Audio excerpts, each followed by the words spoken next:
Good morning everyone.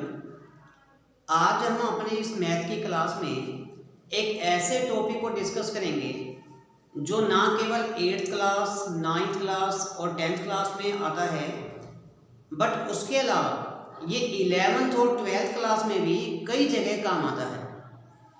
ये topic है division of a polynomial by another polynomial, यानी कि एक पॉलिनोमियल को दूसरे पॉलिनोमियल से डिवाइड करना। देखो बच्चों, वैसे तो हम जब डिवाइड सीखते हैं 5th क्लास में, 4th क्लास में, वहाँ पर हम न्यूमेरिकली डिवीजन जो है वो सीखते हैं। यहाँ पर हमें डिवीजन सीखना है पॉलिनोमियल का, अलजेब्रिक पॉलिनोमियल्स का। तो देखिए यहाँ पर हमें लिखना कैसे है। सबसे पहले हम ये देखते हैं कि जो हमें क्वेश्चन मिला है वो है 2x raise to power 4 plus 3x raise to power 3 minus 2x square minus 9x minus 12 और डिवाइड करना है x स्क्वायर माइनस 3, यानी कि यहाँ को डिविडेंड मिल गया और ये मिल गया डिवाइजर। तो हमें समझना ये है कि सबसे पहले जब हम इसे लिखेंगे ना, तो ये हमेशा डिसेंडिंग ऑर्डर में होना चाहिए। डिसेंडिंग ऑर्डर का मतलब है हम इस कोएफिशिएंट की बात नहीं कर रहे, हम बात कर रहे हैं इसकी पावर्स की। आप देख सकते हो सबसे पहले पावर है 4, फिर 3, फिर 2, फिर 1 और यहाँ पर कुछ नहीं है तो पावर 0 हो जाती है। इसी प्रकार से जो हमने डिवाइजर लिया है उसमें भी हमने पावर पहले 2 रखी है, फिर पावर 0 कर दी। मीनिंग ये हुआ कि सबसे पहले हम इसे अरेंज करेंगे डिसेंडिंग ऑर्डर में, और जब ये डिसेंडिंग ऑर्डर में अरेंज हो जाता है तो अब इसको डिवाइड करने का ढंग देखिए।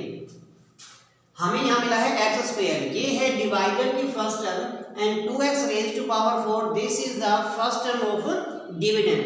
तो हमें देखना ये है कि डिवाइजर की फर्स्ट टर्म को किससे मल्टीप्लाई करें कि डिविडेंड की फर्स्ट टर्म मिल जाए। तो हम कह सकते हैं कि 2x रेज़ टू पावर 2, अगर हम 2x रेज़ टू पावर 2 से मल्टीप्लाई कर देंगे x स्क्वायर को तो हमको मिल जाएगा 2x रेज़ टू पावर 4। तो अब ये जो 2x स्क्वायर आया, हम इसकी मल्टीप्लाई केवल फर्स्ट टर्म से नहीं बल्कि जो डिवाइजर है इसकी सभी टर्म से करेंगे। फर्स्ट टर्म की मल्टीप्लाई करेंगे तो हमको मिलता है 2x रेज़ टू पावर 4 और फिर मिलता है -3 की मल्टीप्लाई करेंगे तो मिलेगा -6x स्क्वायर।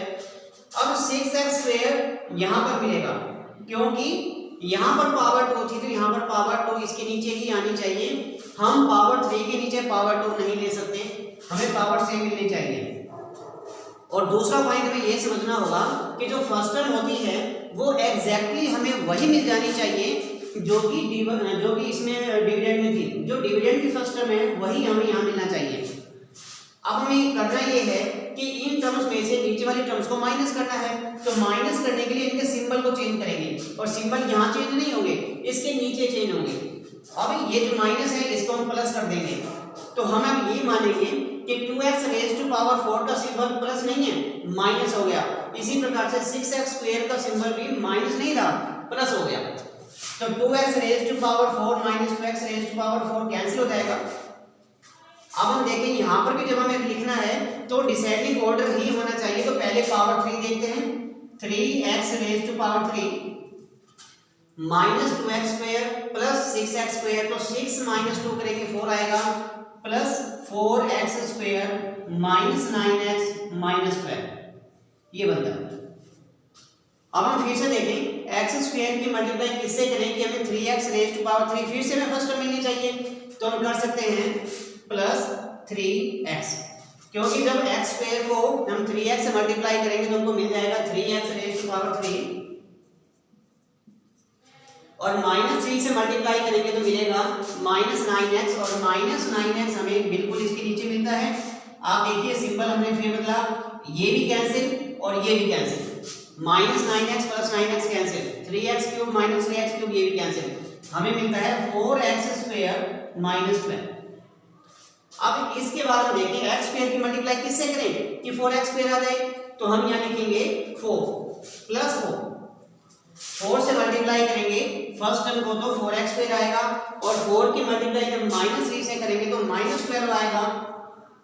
अब ये प्लस ये माइनस, सिंबल चेंज करने के बाद ये दोनों कैंसिल होते हैं और रिमाइंडर मिला हमें 0। तो इसका मीनिंग है जो हमें कोशेंट मिला, कोशेंट हम कह सकते हैं 2x x square plus 3x plus 4 and जो रिमाइंडर मिला, रिमाइंडर की वैल्यू आई है यहां पर 0। Now you can check it.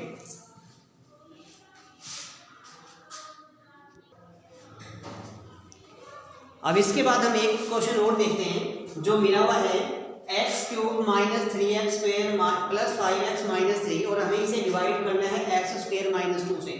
तो बिल्कुल पहले वाले क्वेश्चन की तरह से हम यहाँ देखेंगे एक्स स्क्वायर की किससे मल्टीप्लाई करें कि एक्स क्यूब आ जाए। अब देखिए मैं यहाँ पर एक रफली वर्क बता रहा हूँ और ये रफली वर्क इम्पोर्टेंट हो सकता है उन बच्चों के लिए जिनको डिवाइड करने में बहुत ज़्यादा मुश्किल आती है। जरा समझिए इसको बेटा कि रफली वर्क में हम क्या लिखेंगे कि सबसे पहले हमने फर्स्ट टर्म को देखा, हमें मिलता है एक्स क्यूब। ये डिविडेंड की फर्स्ट टर्म थी। अब जो डिवाइडर की फर्स्ट टर्म है वो है एक्स स्क्वायर।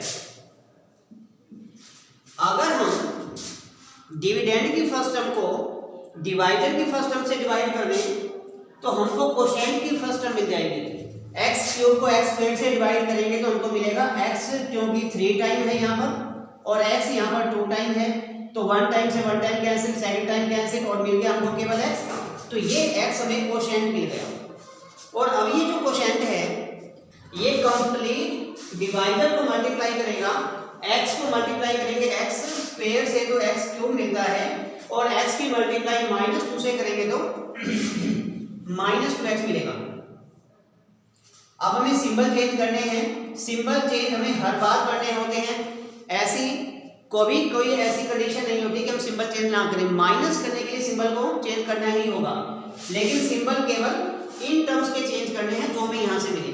तो x cube minus x cube cancel हो जाएगा, हमको मिलता है -3x square plus 5x plus 2x plus 7x मिलता है और -3। हम फिर से देखें कि एक्स स्क्वायर -2 यहाँ पर -3x स्क्वायर है, तो हम फर्स्ट टर्म को किससे मल्टीप्लाई करें। कंडीशन में फिर से बता रहा हूँ कि अगर आपको कहीं कोई डाउट है तो ऐसा कर सकते हो कि जो डिविडेंड की फर्स्ट टर्म है इसको डिवाइड कर दो डिवाइडर की फर्स्ट टर्म से। तो हम देख सकते हैं यहाँ पर -3x स्क्वायर, इसका मीनिंग है -3 multiply x square divide by x square, तो एक्स स्क्वायर से एक्स स्क्वायर कैंसिल कर दो, मिलता है -3। और जब हमने यहाँ -3 लिया तो इसका मीनिंग है -3 मिल गया हमको कोशेंट। हमने सेकंड टर्म को सेकंड टर्म से डिवाइड किया तो हमें कोशेंट की सेकंड टर्म मिल गई। अब हम देखते हैं एक्स स्क्वायर को -3 से मल्टीप्लाई करेंगे -3x स्क्वायर आएगा और -3 को मल्टीप्लाई करेंगे -2 से तो मिलेगा +6।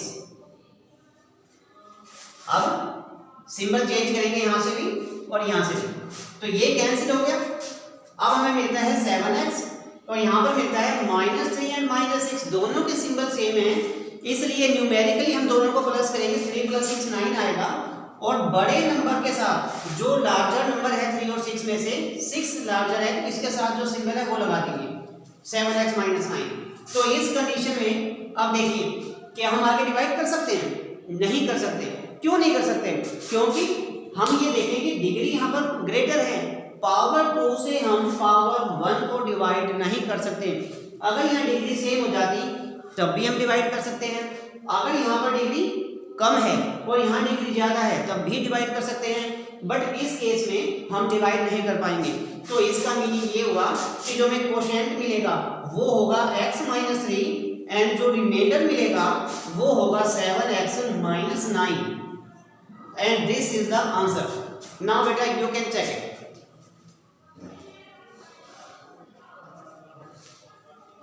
I think सबको अच्छे से समझ में आ गया होगा। अगर आपको ये आइडिया अच्छा लग रहा है, क्वेश्चन समझ में आता है तो इसे लाइक कीजिए, शेयर कीजिए एंड सब्सक्राइब कीजिए। Thank you.